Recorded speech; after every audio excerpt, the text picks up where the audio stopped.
I was a steak competition guy for years, and we would do a ribeye steak and we would turn it in. And one of the things that I do is I season similarly. Like we use soy sauce as like a marinade, and that gives it that umami kind of flavor that makes it taste beefier, if that makes sense. Or adding coffee to chili when you're making a chili recipe. Add a couple tablespoons of coffee into your recipe. It'll make it beefier. So by taking the vegetables and actually marinating them in soy sauce, Worcestershire sauce, and like a little vinegar, you can actually create that beefy flavor kind of texture. And it's funny because I hand out carrot dogs to everybody, and it's one of the funniest recipes. Hey everybody, my name is Josh Rimany. I am the pharmacist that de-prescribes drugs by giving people health and wellness tips, tricks, hacks to moving their health from maybe not so good to vibrant. Follow along if you're ready to go beyond the pills. Hello. Welcome to this edition of Beyond the Pills. My name is Josh Rimany, the Unpharmacist. I love getting people off medications. And today we have a special, amazing guest, Dave Rolls, aka Chef Dave. And this episode is all about food is medicine, right? Food as medicine is what we teach in the functional world. And I don't think people realize how important and really what that means, right? Hippocrates said it eons ago. Yet, here we are in the pill for the ill philosophy of health, where we're moving to pills to fix us when we have something delicious and beautiful right under our nose. So welcome, Chef Dave. Yeah, thanks for having me on. Yeah, that's absolutely true. And one of the things about the U.S. and we're one of the richest countries in the world, and we have the most illnesses, chronic illnesses of anybody else on the planet. They got really good at making food and making it taste good. And so we overeat, we indulge, where you have countries that they have rice and beans and that's what they're eating. And they don't have any cancer. They don't have any illnesses like we do. It goes back to the Chevy Chase movie, the Christmas movie, where he does the food additive tarnish or something on the flake of the cereal and he gets an award for it. But that's not too far from the truth, to be honest. Yeah, I've been teaching this to my clients, but also pharmacies nationwide, is 80% of reversal of a lot of conditions can be managed with lifestyle and nutrition. And so talk to us a little bit about your story of like how you got in this space. And then we'll talk to people a little bit about what you do and how we make this thing easy and not so cumbersome. Because you're right. We're one of the only mammals in the universe that like literally voluntarily puts things in our body that we know are bad for us. And of course, we know it's dopamine. We know we got to get the hits and all that stuff. So we know we should eat right and exercise. But let's talk a little bit about your story, because I think this is really important. Absolutely. Well, when I was 40 years old, I went in for my 40,000-mile checkup, and I was 265 pounds. I'm 5'10", and they diagnosed me with the metabolic syndrome, which is high blood pressure, cholesterol, triglycerides. You're going to put me through this, high fat. It was crazy. And then they said they were going to put me on like a couple medications. Like they put me on the basic metformin. I had a cholesterol statin and one for my heart, like for my high blood pressure. And so I was scared because I had a family and I was a photographer at the time. So they told me I was going to go blind and they were probably going to lop off one of my appendages at some point, one of my toes. So, and go eat a healthy diet. And that was all that was said. So I took my medicines religiously. I went to the gym. I did a couple of exercise programs. I lost a little weight. I got down to about 230, but my numbers were always high. And like a 13 or a 12 is almost like 275 glucose level every day. That's your resting, fasting glucose level. That was mine. And it was terrible. I was basically on death row, as they said. So fast forward about 16 years, I had lost some weight. I worked out. I did all that stuff. And when I went in for my regular physical, my doctor told me that they were going to put me on an insulin pump for Christmas, they're going to gift me an insulin pump for Christmas if I didn't figure it out because my A1C was a 10.5, which still isn't enough. At this point, I'm on an Ozempic shot once a week. I'm on 7 different medications. My son, who is actually in nursing school, one of his projects was to evaluate the medicines I was on and see how they interact with each other. Well, the cholesterol medicine was making my diabetes medicine higher, and my heart medicine, my high blood pressure medicine was messing with my cholesterol. And it was like, don't quote me on that, but they were all messing with each other. And over the years, all my prescriptions got higher and higher where they're all maxed out. And that was why they said, we're going to put you on an insulin pump. So my back was against the wall, and I was probably about 210 at that point. So I was starting to kind of like, I didn't know what to do. So I found one of the companies here. I'm in Maryland, but we have the Holistic Health Association, and they do acupuncture. They did a fast. It was a elimination diet. Basically, it was a liver cleanse. And the first week we went in, you get rid of all your inflammatories, your dairy, caffeine, nuts, cheeses, and just try things. And within a week, my blood sugar started to drop on my meter. And like at a 10.5, your resting glucose is about 225 a day. So I'd gotten it down some, but it was still up there. But I moved into the second week, which is vegan, which we get rid of all the animal proteins and you go plant strong and limit your oils. We don't do a lot of oils, and like the sodium and everything goes away. And my blood pressure or my blood sugar dropped almost 100 points in 2 weeks. And it stayed there. I have pictures I can show you where my blood sugar went from 225 down to 125 or 115, 110, and then it dropped down. And so my wife and I actually stayed vegan for about 8 months.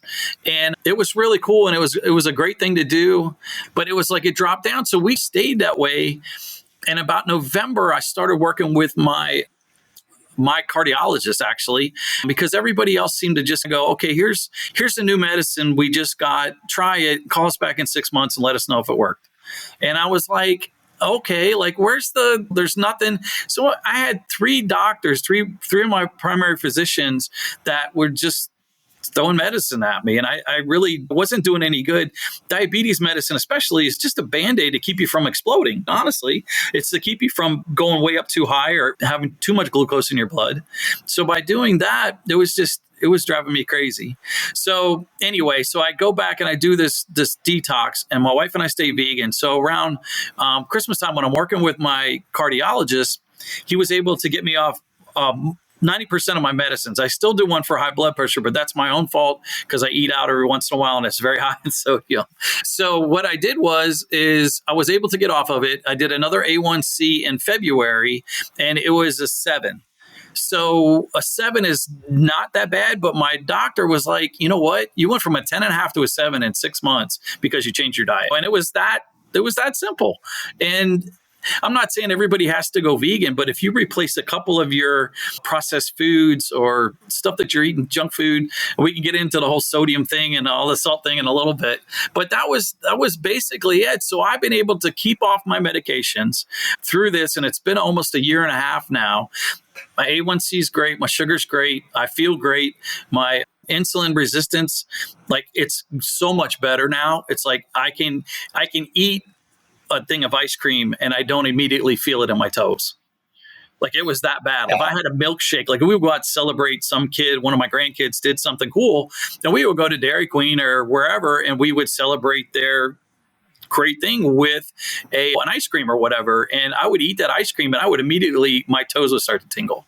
And now that I've changed my diet and have gone more plant-based, that I don't have that issue anymore. And my insulin's been able to stay within range, and it's all good. There's some key points in here that I want to reframe, because your story, I want to catch people in parts of this story that are really important, because I never really blame the traditional medical model, but your story is so much similar to my clients and my patients in my pharmacy and the people that I've helped. Is, all right, you went to diagnosis, like you had the trifecta. That's the component of pre-diabetes, or what they call metabolic syndrome, right? We have high cholesterol, triglycerides, high blood pressure, and a waist circumference that's out of the norm. In other words, you have fat, right? And we know in the next 10 years, 50% or more of people in this country are going to be diagnosed that way. So we know it's a problem. And yes, you flirted with the thing Ozempic, and we're going to talk about that later. Remind me too, because we're going to have to. So, but what did the doctor do? He says, you probably should eat right and exercise, and here's a drug. Come back and see me in 6 months.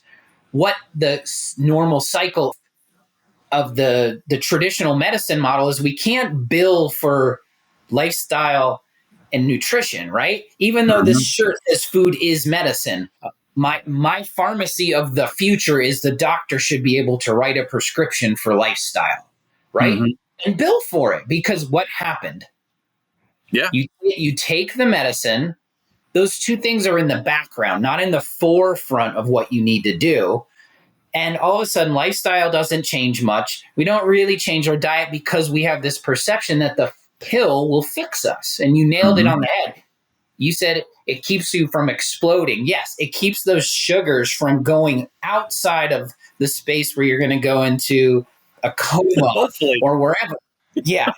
But the thing is they don't get to the root cause of the problem. Insulin resistance does not get fixed or moved in the better direction without diet and exercise and lifestyle choices. And my firm belief is almost every single chronic condition known to man is a lifestyle condition. It's not we don't suffer from metformin.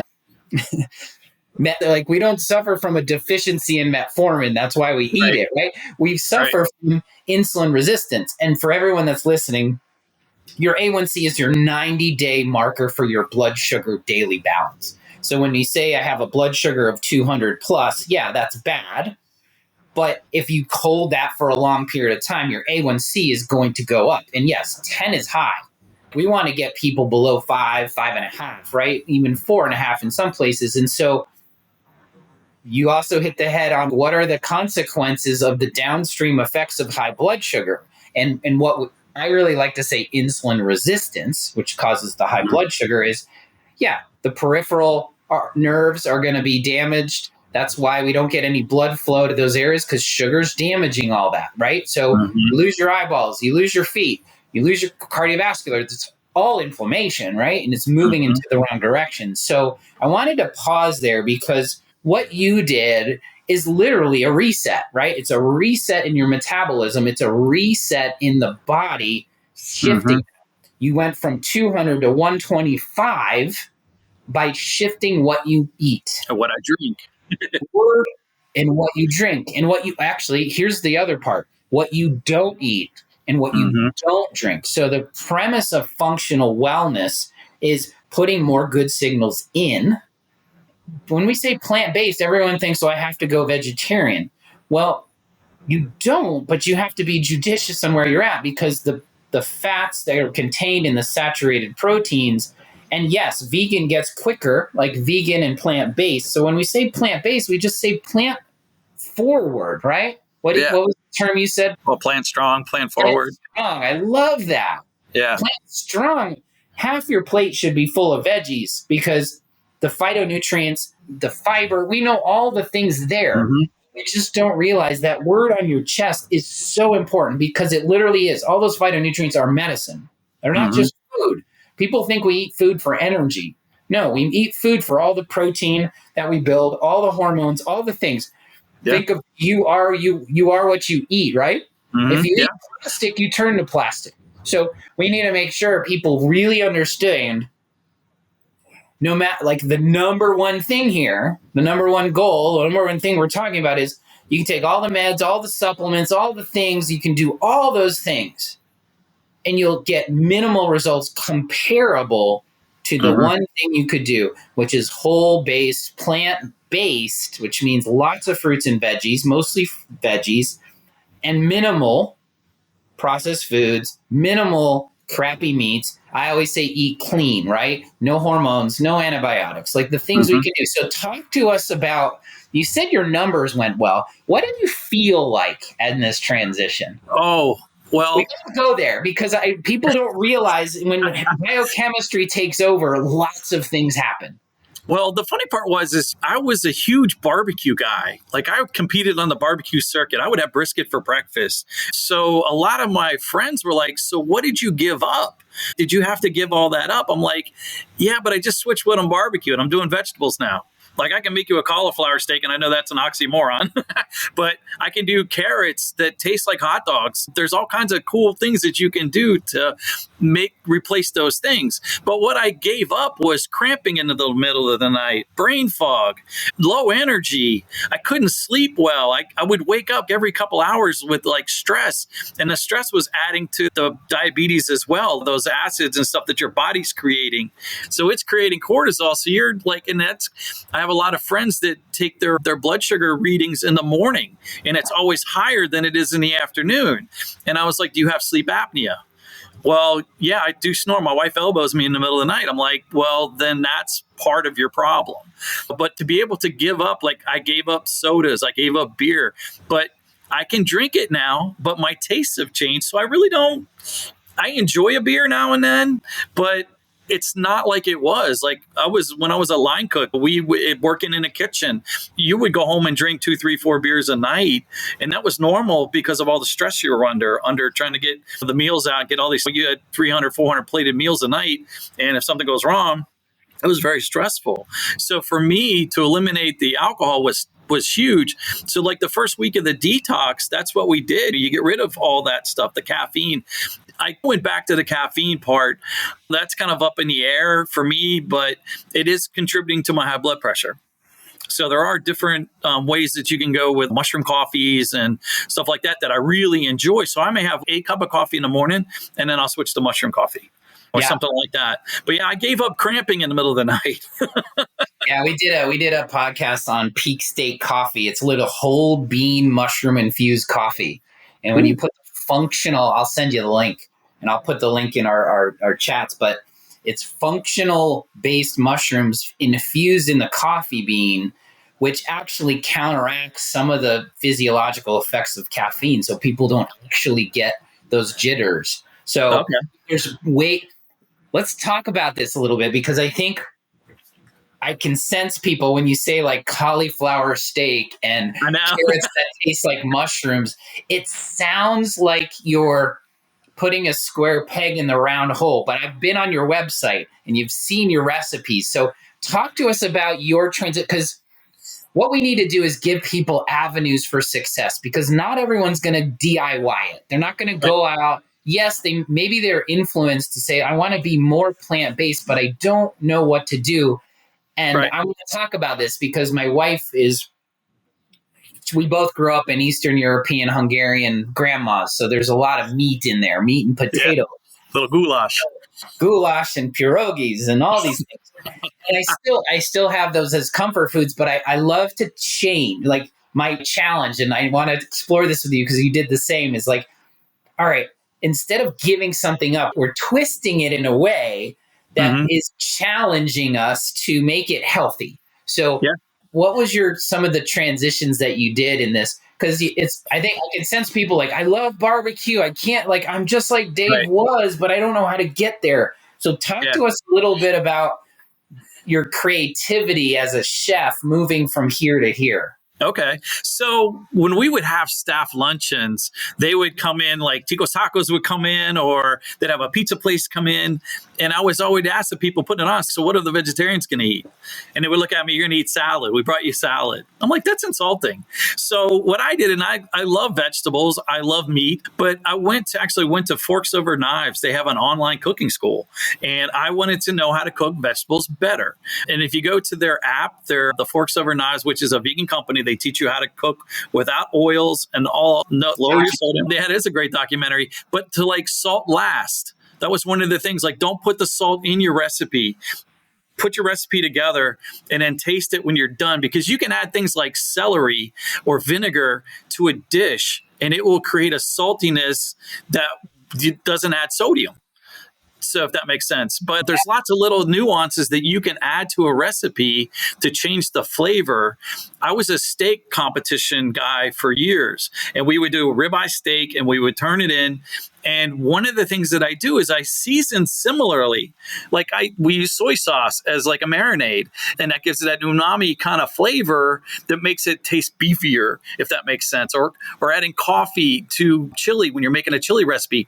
Add like a couple tablespoons of coffee into your recipe. It'll make it beefier.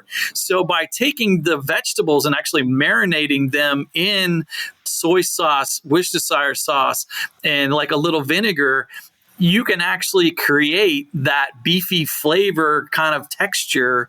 And it's funny because I hand out carrot dogs to everybody, and it's one of the funniest recipes. But you steam carrots, you cut them to bun length, you steam them, you bring them out and steam for 15-20 minutes. You bring them out and you put them in it. I have the recipe on my website, but it's vinegar, liquid, just a touch of liquid smoke, which is controversial, and teriyaki, and you just put it in there like that, and it does this marinade. So you leave it in there for 4 hours, maybe a day, and you bring it out and you just throw it in a skillet, you fry it up, put it on a bun, put some sauerkraut, mustard, whatever you want to put on it, and it tastes like a dang hot dog. And it's funny because I have pictures, like I can send you pictures of what it looks like. But my son walked through the kitchen the other day and I thought you didn't eat hot dogs. I'm like, you got to try this. This is a carrot dog. And that's crazy, but they're simple. I love it. My children, my girls are 7 and 9, and I always kid with people like, right around the period of 12 years ago, right before they were born, I started doing my own journey in health. And so I kid and I say they're my organo baby experiments, because now I'm going to go do this recipe with them and see, because they're the best litmus test you can have on these kind of things. Like we do cauliflower like crust pizza. Mm-hmm. We'll do this like shifts in moving something from here to here. So I love that one. We'll send people to your website to get that recipe, because, you can people and see what they say. It's like remember when we were kids, it was like the Coke and Pepsi, like taste test challenge. Well, we can do this with food. Hey, it's not that much different and it actually tastes good. Yeah. And that's the thing. Like we'll do a mushroom bean meatloaf. The recipe's on the website. And we'll do that. And then we'll compare it with a beef meatloaf. And they all have the same, except for the beef and the mushrooms. They have the exact same. You got a little bit of onion. You got some Italian spice, breadcrumbs, whatever. It's got similar ingredients in it. And it like most of the time when I do these classes, people will eat the vegetarian part first. And because the meatloaf, like grandma's meatloaf, is heavy, it's got a lot of saturated fat in it. It's usually got a lot of salt and pepper in it. So it gives you that film on your mouth, like that beef, like greasy kind of thing, where like the mushroom is lighter, the beans, and you're getting a decent amount of protein. Protein on a regular meatloaf is like 21 grams. But again, we're being overfed. So we're getting too much protein in our diets a lot of times anyway. We can go over the levels of sodium and all that. But that was one of the things. A lot of people just get overfed. So by eating plant-based proteins versus animal proteins, it's what your body can process better. And when you're eating a lot of meat and like keto diets, I did keto for years. I lost a lot of weight, but my numbers, like cholesterol, all that stuff, really didn't my triglycerides were still up off the page. Yeah. So that didn't really help me. And so when I converted over to a more plant-based diet, that was able to, like I said, improve my insulin resistance so I can eat stuff now. And I'm not eating like I used to. I'm not going out. One of the things we did, and this was important, was we got rid of the carb corner. We had a carb closet, actually, that we had all the Fritos, the Doritos, the bread, the rice, all the carbs that we had were all up in the cabinet. And so we actually took out, because one of the things when you change over, that is self-control. So it's hard to control yourself when it's 10 o'clock at night and you're just hungry. But if you have that Snickers bar in the cabinet, who's going to know? If you don't have it in your house, it helps with your self-control. I tell people this all the time. The first thing we do when they sign up for our 10-week metabolic reset, which we call mind-body reset, because I don't treat the body without treating the mind, because we talked about the emotional center. So the first thing we teach is clean out the pantry, right? First thing you do, if you want to stop eating gluten, get it out of your house. If you want to stop eating carbs, get it out of your house. If you want to stop drinking alcohol, don't buy it. Because one step, right? If you got to put on your shoes, drive to the grocery store, go get the thing, by the time you get there, the craving's gone anyway. So the fact that it's a great point and I hope the listeners understand this for sure, is lifestyle medicine is micro doses that Hmm. get to the end result. That's just one step. So I love it. The carb corner, the carb closet, right? We Yeah. all have them, right? And so if we're going to move forward, I told my kids that I'm like, we're going to stop snacking and do a 30-day challenge. And I'm just going to put whole foods in the fridge and in the cupboard. And that Yeah. means you can eat whatever you want. Hmm. So Yeah. I love that. That was great. Great And we point. do a lot of like hummus, like because of the beans, and like we'll get celery and peppers and do hummus with pureed beans. And you can make cheese sauces out of pureed beans, and it's all in the spices that you put together.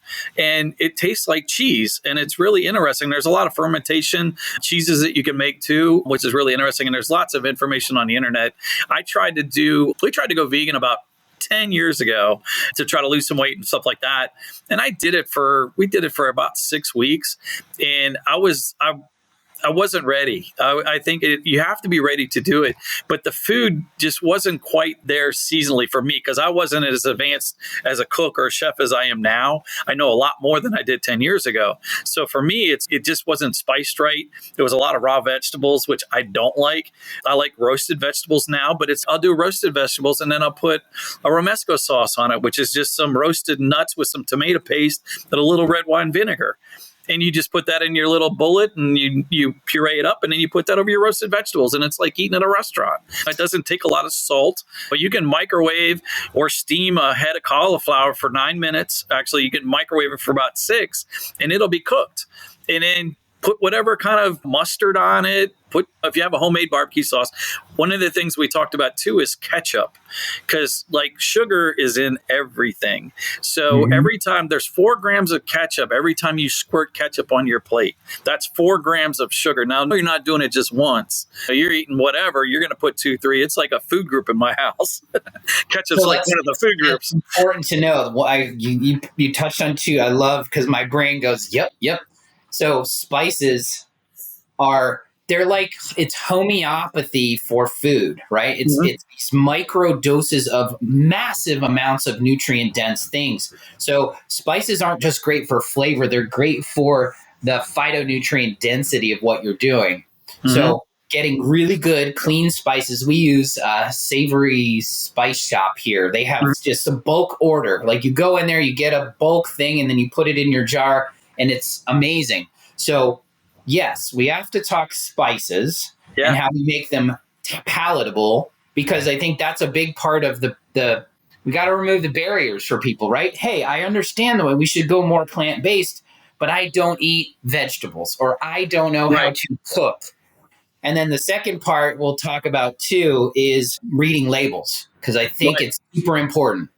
Like the way I teach it, if you can't pronounce it, don't eat it. Yeah. And 2, there is sugar in everything. So our metabolic reset program specifies what are the things you can cook for. I love rice. Rice vinegar is like one of our staples. Do organic rice vinegar on like our cucumbers and tomatoes, and it's like a salad dressing without the oil. You get that, like you said, you get the salty salinity without the salt.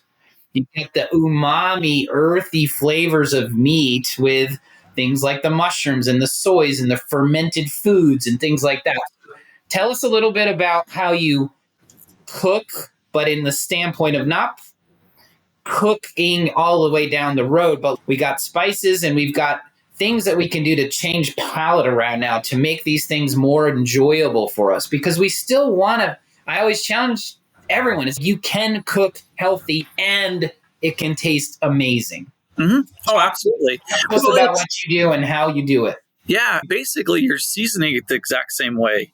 You're using, like, we made breakfast sausage out of cauliflower. We've used TVP, which is texturized vegetable protein. It's a soy product. Both are low in calories. They're high in fiber, high in nutrients. But we would take that and you would add sage, paprika, onion powder, the same thing you would add to a regular sausage patty if you were making pork sausage. It's the exact same ingredients.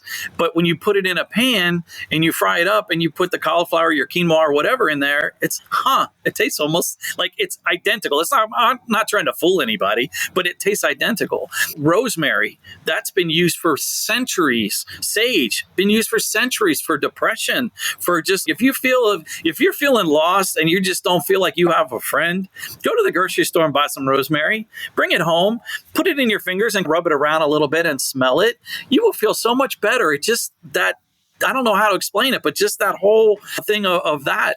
Well, it's the like I said, one of the things. I'm sorry. Go ahead. It's the terpenes and things that are in the essential oils that make the plants non-desirable for animals to eat. So it's their protective mechanisms. Those that's why the bitterness and the things that are in those things that are good for things that's those essential spaces. This is why essential oils are so important, because they extract it all into it. So right. Another good point is food is medicine. Is these herbs have been used for centuries for healing. And like curcumin is amazing for health, longevity. And we talk about all the different functional mushrooms. And that's a whole nother podcast. But let's talk a little bit about people that aren't chefs, right? What are the things we can do to move ourselves towards healthy, delicious foods?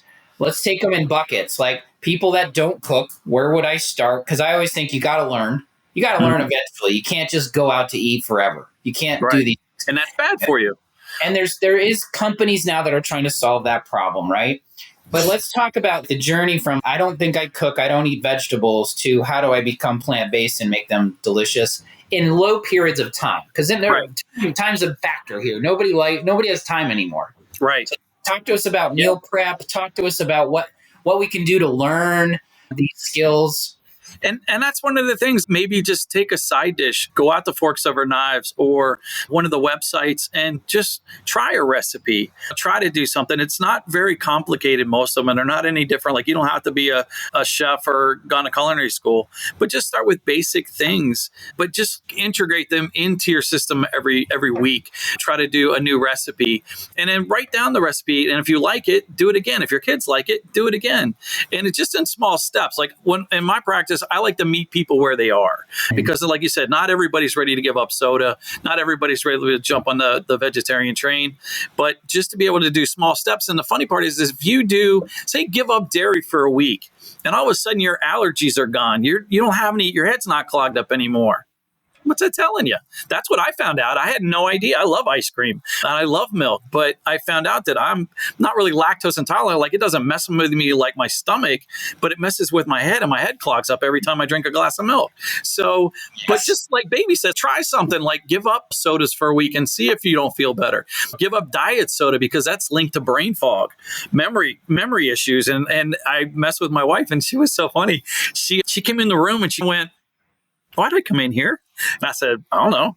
She's like, "All right." I said, she walked back out the room and she came back in and she goes, "I don't remember why I came in here." I said, "How was that Diet Coke at lunch today?"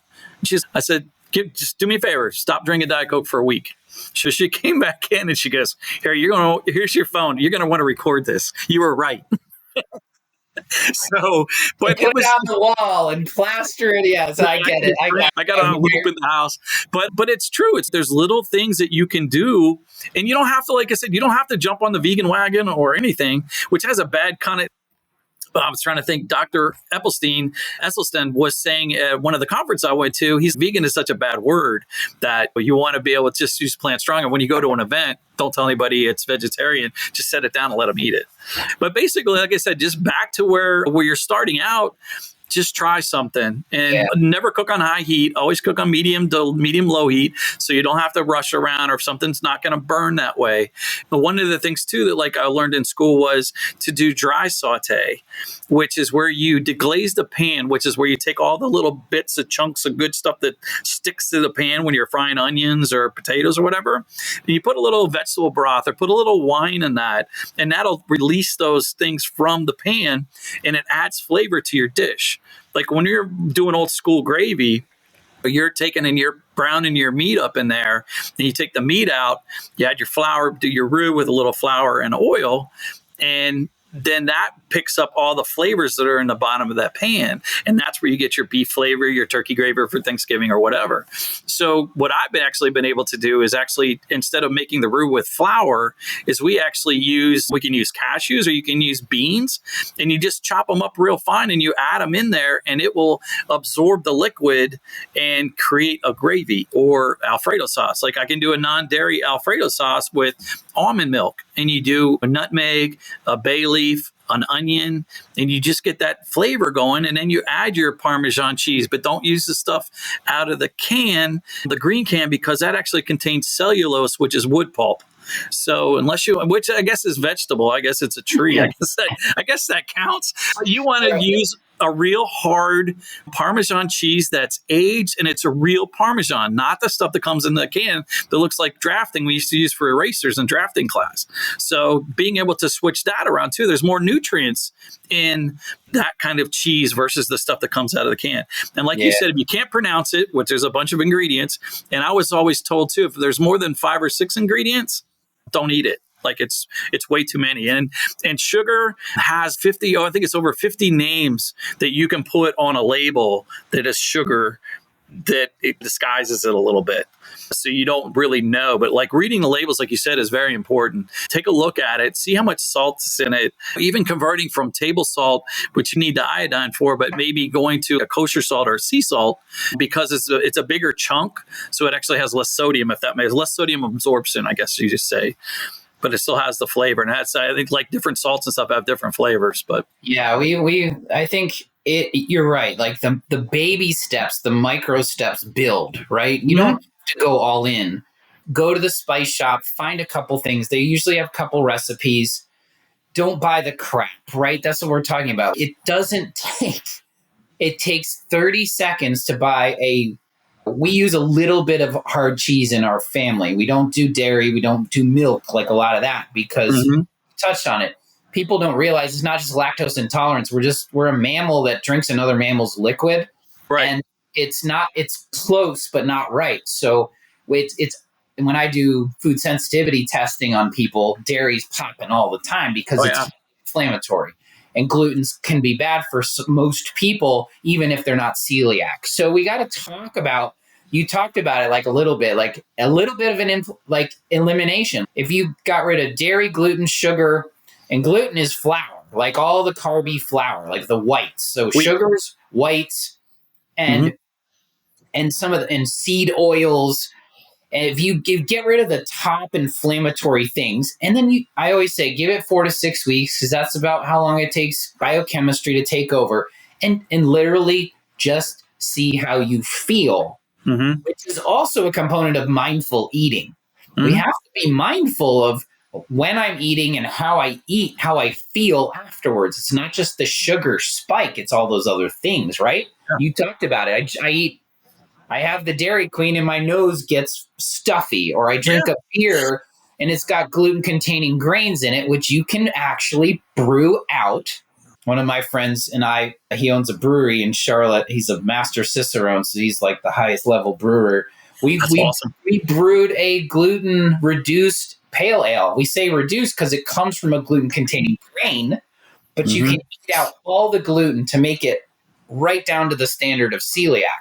So it's fun. You just be creative, making the romesco sauce and the Alfredo without those ingredients. So you're making it a challenge. I love doing this with the kids too. It's like something. Go to the grocery store and pick a vegetable you never heard of, and then figure out what to do with it. Yeah. We did that the other day. My wife loves horseradish, and we were doing a horseradish cocktail sauce with trying to make your own ketchup without the sugar. These are things you can do. Yeah. We all have these things, right? There's so much stuff to search from now.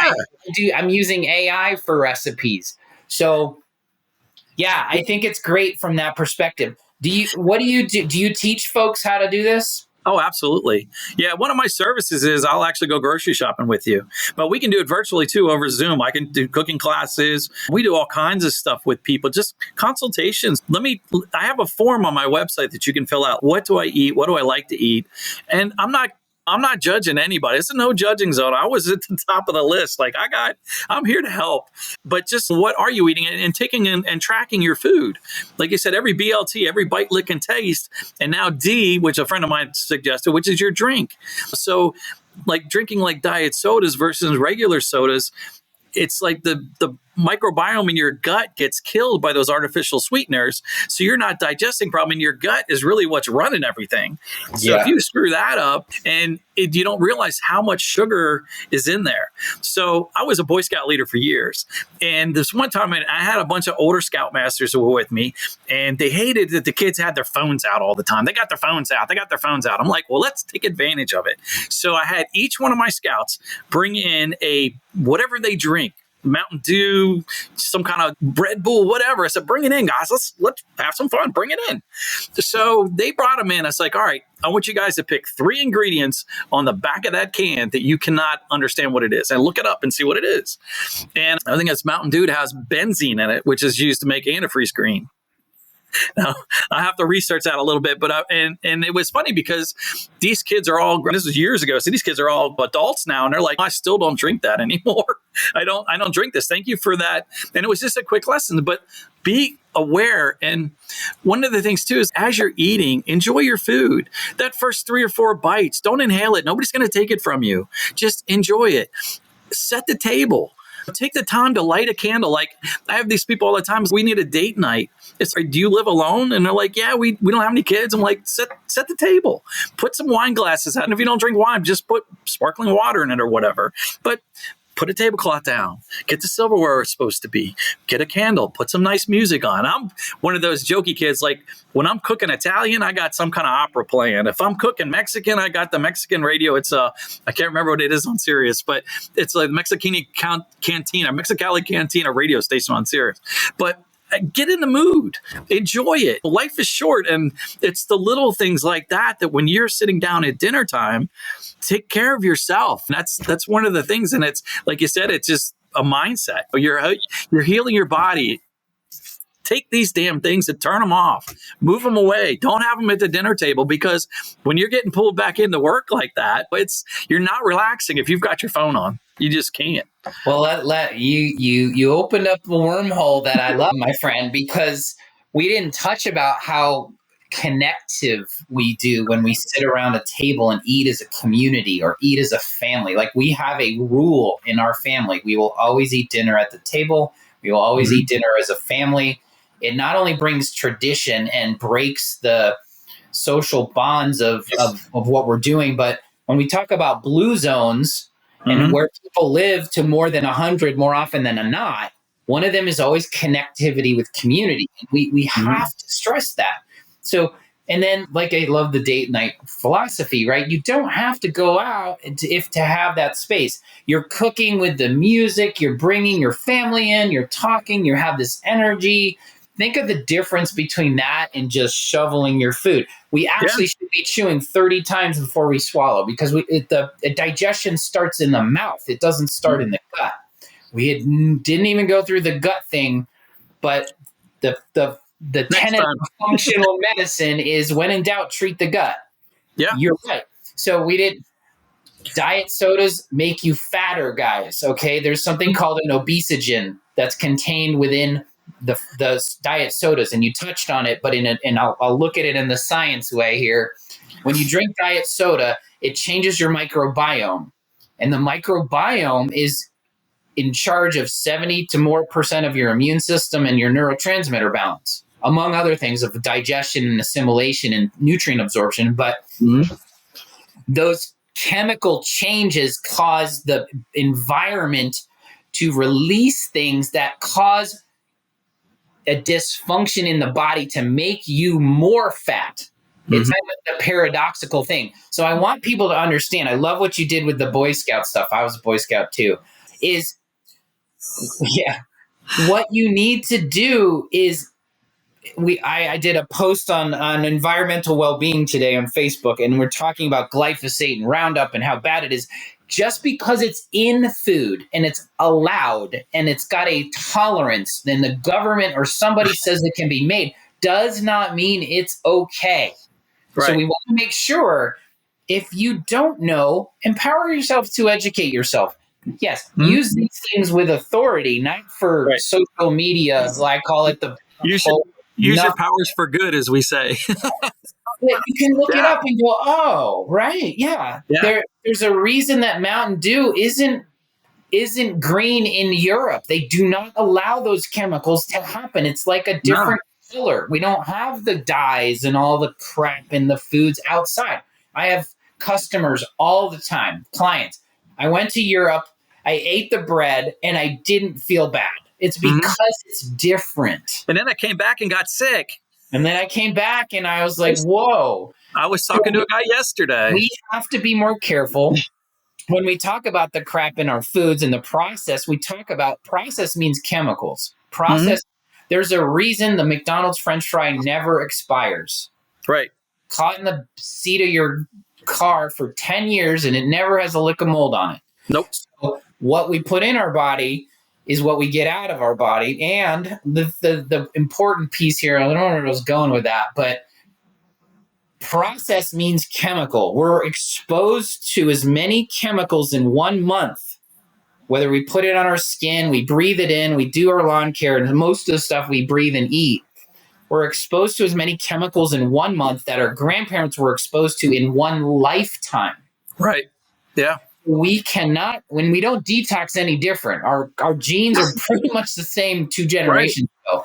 And So I think that's we have to do our own due diligence in this day. People look it up. Go to EWG, Environmental Working Group, go wherever you want to go, but look up the amount of chemicals that are being produced in the world, and you see this curve like this. It's amazing. Yeah. So it's not like we're talking the cabal is out to get us or any of these things, but if we don't empower ourselves to take this time in our time right now, whether it's digital detox or environmental detox, chemical detox, we really need to know what we're putting in our bodies and be judicious with it, because you have to be your own advocate. We can't have other people and trust everything that's going to happen is okay. Right. And just follow along. Because what happens when that happens, right? It's never, because you can't follow the herd blindly here. It's it's great. Yeah, it tastes good. It's funny. I for some reason this popped in my head. Everything I do is usually researched quite a bit, and I love backed by science. And when these food companies, like the big food companies, they generally don't want to make you healthy. They just want you to buy more food because it's a job. So it's a profit-driven center. It's the same with pharma. I think medications are necessary for some people. Exactly. But 50% of the drug costs go to marketing and advertising. Right. We're one of 2 countries in the world that can still advertise pharma. The other one is highly regulated. Okay. Yeah. So what I'm getting at is there's no shortage of people trying to make money in these things before it's for our own good.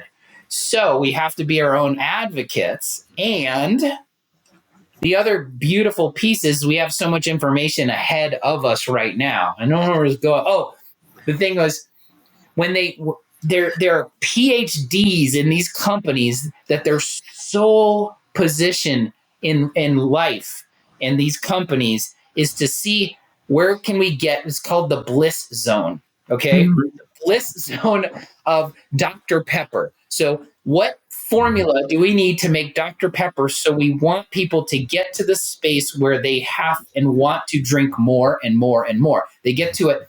They went through, I think, 40 different renditions with PhDs in biochemistry to figure out where the bliss, guys, look it up, bliss zone. Right? Yeah.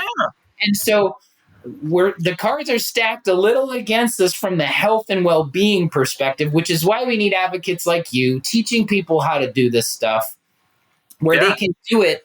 And if we said anything today, it's like the proof is in the pudding. Just try it. Just do it yourself and see how you feel. Yeah. And I want to read back on some of the stuff you said too, like with the artificial sweeteners, because your body craves sugar and we have way too much of it around us, but it also creates cravings because when your body doesn't get that sugar at once because it's artificial, it goes looking for it. And that's where the cravings come. That's where the obesity comes from. And that's where your cravings, like I had over the holidays, we had a cookie party we hosted where we had all these like millions of cookies everywhere. And like Monday came around and everybody went to work and I'm work from home. So I'm like, hey guys, you got to take these with you because they're talking to me. Like I'll eat them all because and I have self-control and I waited till about 5 o'clock, but I did eat a bunch of them. Well, So here, your brain makes glucose, or your brain craves glucose. That's its energy, right? But it doesn't make it. So it's the second most energy producing organ in our body, created from the heart. So that's the first, but it doesn't make glucose. So we crave it. So we have these taste buds. Sugar is more addictive than heroin. Oh yeah. So we know that. And so people, like, we're not shaming anyone. That's the point. It's human condition. We crave it so much. It's hard.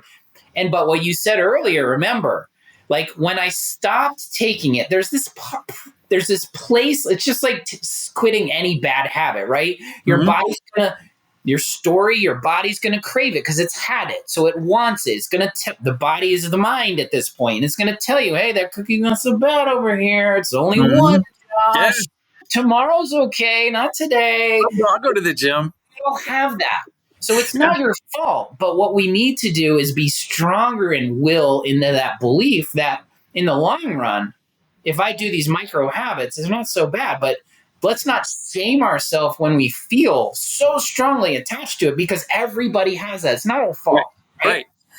If you want to go to, I think it's NIH Journal, Medical Journal online, and research cocaine sugar study in rats. And they actually found that they had the bottles, the rats were eating the sucrose coming through the tube, and they were eating they started with the cocaine, and the rats got addicted to the cocaine. Then they put the sugar in there, and they had the sugar in there, and they actually went up, like 99% of the rats went to the sugar over the cocaine, even though they were already addicted to the cocaine. Then they put electricity on the bottle, and they were still going for the sugar over the cocaine. And it was just like, cocaine and sugar. We're talking dopamine, right? Your brain loves dopamine. It's the pleasure-seeking space, right?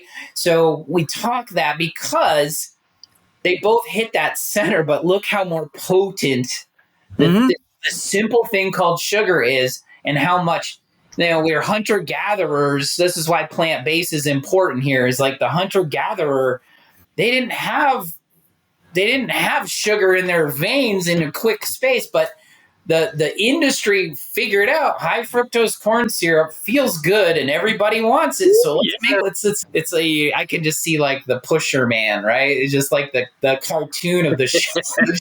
Yeah.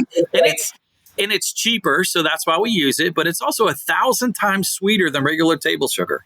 So that's why it's so addictive. And all the sucrose and artificial sweeteners that we have out there, saccharin, lead to cancer. I have a whole list of them. I think it's in my slide presentation on different sugars and stuff, and the links, like the different metabolic problems that they give us.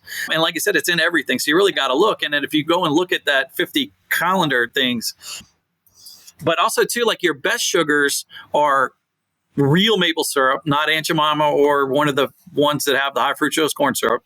Honey's great. Probably one of your best. And those two are your main, like if you want to sweeten your tea or sweeten your coffee, try maple syrup or honey. I know it sounds funky, but that's definitely a better option. Stevia comes from a plant. It is highly processed, but it's probably one of the healthier kind of like artificial sweeteners, I guess. It's a natural sweetener because it comes from a plant. You can actually grow stevia in your house and then just sprinkle it in your coffee in the morning too, and it's not that bad.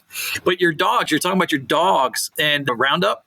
How many dogs have you had that died of cancer? That was me. I've had dozens of dogs over my lifetime, and I can only say that I've probably had 10 or 12 dogs in my lifetime, and I probably only had 3 of them die of natural causes, because they're sniffing fence lines where people have sprayed Roundup or sprayed chemicals to kill the weeds. And we're dog lovers and rescuers in our home. And so one, you can test Roundup. I do it in my patients for $99.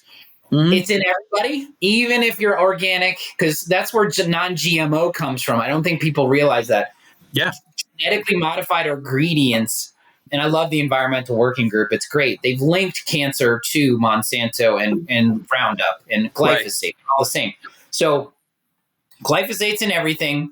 If it's non-GMO, they can't See, non-GMO means it's non-genetically modified, but genetically modified or ingredients are designed to take on more Roundup. That's exactly why they're modified, so they can put more weed killer on it because and pesticides, so the bugs don't get at it, so they can grow it faster. So non-GMO isn't just we're screwing with the genetics of the thing, so it's bad for us. It's no, so it can take on more.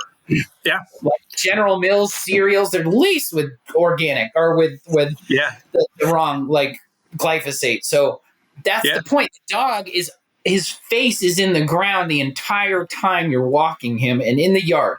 So he's shoving all that stuff into him. So that's a great point. So dog lovers. So if you cook a thing of pasta, you have a big pot of pasta, all that hot water, go pour it on your fence line. It'll kill all your weeds. Boiling water works just great for killing because it cooks them and they'll die. And just go, and you got a pot of tea and you put a tea on it and you only use 1 cup of the water out of there. Go take the rest of the hot water and go pour it on your deck and kill any weeds that are out there. Yeah, there's iodine. There's safe alternatives for all this stuff, guys, right? Yes. Well, how do people get a hold of you? How do people follow you? Let them know how they can get a hold of Chef Dave if they have any questions. No, absolutely. So another funny thing about sugar, in kids, sugar is ADHD. In adults, it's called diabetes. And on Wall Street, it's called $1 trillion business. See, I'm Chef Dave. I'm actually on Chef for Health. It's the number 4. And then I'm at on Facebook and Instagram. I have my cell phone number out there. You guys can text me or call me. But I have a form out there where you can come in and we'll do a consult. We'll get an email. That's how you could go out to my website, go to the services, or there's buttons all over the place that you can email me. And I'll get in touch and we'll do some consultation. If we need to do some stuff over Zoom or whatever, I'm totally open to that. For me, it's a lot of fun. And like I said, I would never judge anybody. I think anybody that's trying to make a difference is great. That's huge. It's like going to the gym. Everybody who's in that gym is trying to make a difference. No matter what level of fitness they're at, you're in here for a good reason. So I've always been like, as a gym rat back in the day, I was always like positive and trying to help people out. I'm glad to see you out here. A lot of times too, like I've been doing I have a 4-week seminar too that I have. It's a series on the standard American diet, tracking your food, setting the table, and it goes over that stuff, but it goes over in more detail. So that's going to be online here soon, but you can we'll get the ball rolling. Come email me, click on one of the buttons, book Chef Dave, or talk to me, go to the services page and see what we have available. And we'll have those links available as well. So follow him on Instagram, Facebook, chef4health.com. He does these consultations for you. I'm on his website right now. He's got lots of fun services. So go all the way from meal prep to cooking to understanding your food in different ways in his story. Yeah. Chef Dave, this was amazing. We got to get together again. This was fun. I love talking food is medicine. We will definitely dive into some of those rabbit holes because I think we're on the same page for sure. We're both in this to, I always say, put a dent in the universe because we really gotta shift the paradigm. America is sick, very sick, and it's centered around this. One of these conditions is around the food we eat and put in our bodies. So, Chef Dave, I appreciate you. Yeah, Josh, thank you. This was awesome, and we'll catch you guys on the other side. Stay well. Thanks for listening to the Beyond the Pills podcast. You can find Josh on LinkedIn and Facebook at Josh Rimany and on TikTok at Beyond the Pills. And if you enjoyed today's episode, we'd be forever grateful if you left a review wherever you get your podcasts. If you know somebody who wants to go beyond the pills, send them this episode. If you've got any specific questions or ideas for future episodes, reach out to Josh and send him a message. Thanks again for being a part of the Beyond the Pills community. We'll see you next time.